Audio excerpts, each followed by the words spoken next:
This is a really cool module.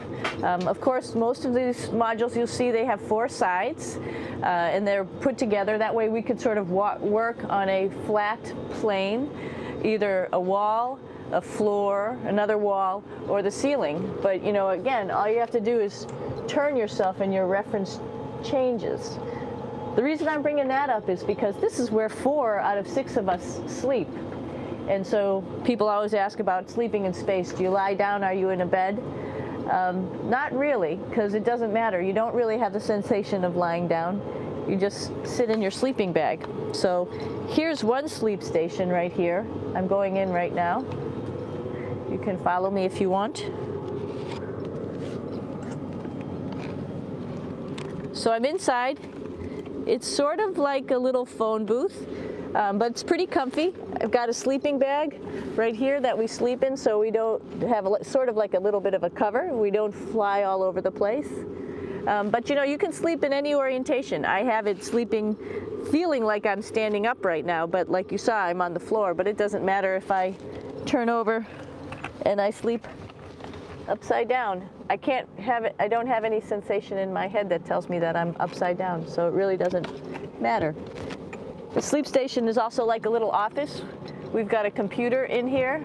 As you can see, we've got a couple little toys. I've got some books. I've got some clothes and other things that make it sort of like home. I'm coming out. And just for reference, that's one sleep station. This one's another, right here. There's one on the ceiling, if you want to call it, right here. And then there's a 4th on the other wall over here. So all of us sleep in a little bit of a circle. All right, come on back. There's more to show you.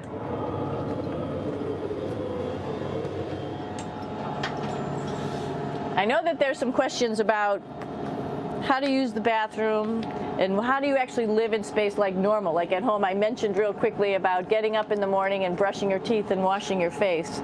Well, how do you do that?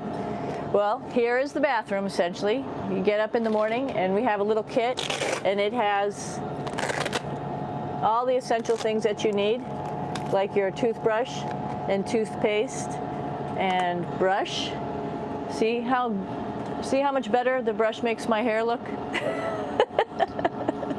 I'm just joking. It still stands up straight. It doesn't matter where you are. It's always going to stand up straight while you're up in space. A lot of people ask about toothbrush and toothpaste. So, luckily enough, toothpaste, you can do it upside right this way, is sticky, and so it sticks to your toothbrush. No problem. Another cool thing is that water sticks to your toothbrush too. If you can see it, I'll have some water come out. The water is pretty neat up in space. It'll stick to your toothbrush and it will make a big bubble,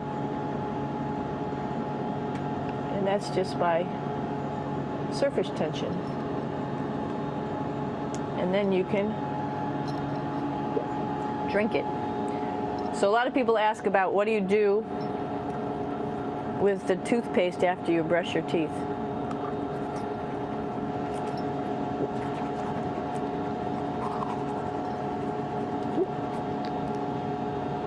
Two options. Swallow it, and it's sort of like mouthwash, but it tastes a little gross. Or you can just spit it out in a paper towel, and then you don't have to worry about it. Swallowing thing I wouldn't recommend at home. I'm only up here for 4 months, so it's not that bad. One of the most pressing questions about living in space, of course, is the bathroom. So let's take a look at that little piece of work. Come on in.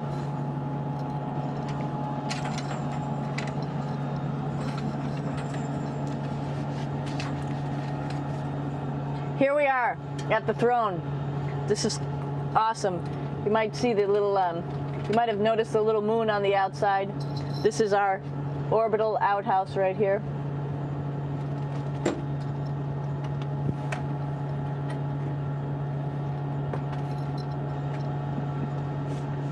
And of course, it serves for 2 functions. Number 2, right here.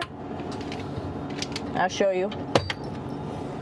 But you see it's pretty small, so you have to have pretty good aim, and you'll be ready to make sure things get let go the right direction. And it smells a little bit, so I'm closing it up.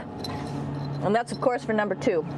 And this guy right here is for number 1. So there's sort of 2 slightly separate functions, but you can do a little, essentially both, by hanging on right here and doing number 1 and number 2. I might add it's color coded, so you really don't get it mixed up, which is nice. This is yellows for number 1.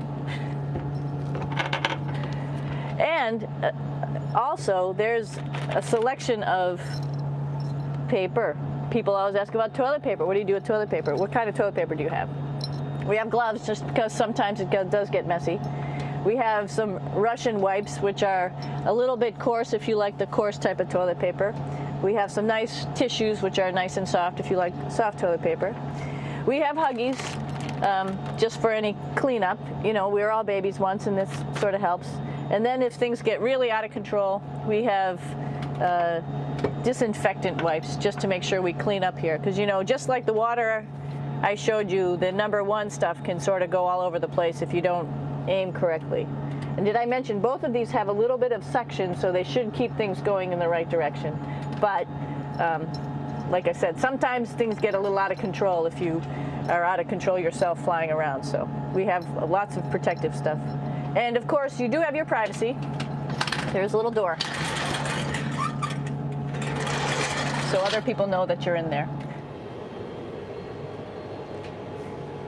Here's a pretty cool place. This is sort of like in your house where everybody meets in the morning. After you wash your face, brush your teeth, you want to find something for breakfast. And this is our kitchen. You might notice there's all sorts of foods here.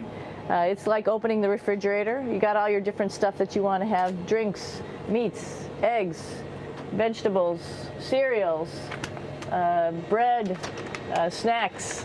And that's a good place. That's where you find all the candy. Side dishes, and then some little power bars just in case. So we have all this type of food. Some of it is dehydrated, and so we have to hydrate it, fill it up with water. Some of it is already made, and then all we have to do is heat it up. So something like this, I'm pulling out barbecued beef brisket. Pretty yummy. Not only is this food made in the US, but we also have food here from Japan. We've got Russian food. As you can see, all these red containers are filled with food that's from Russia. And then we get some of our specialty stuff, some things that we like, some of our favorite stuff that your family can send up. In fact, I like fluffernutters, and so I got sent up some fluff so I could make my fluffernutter with peanut butter. So you have a lot of food up here, no problems.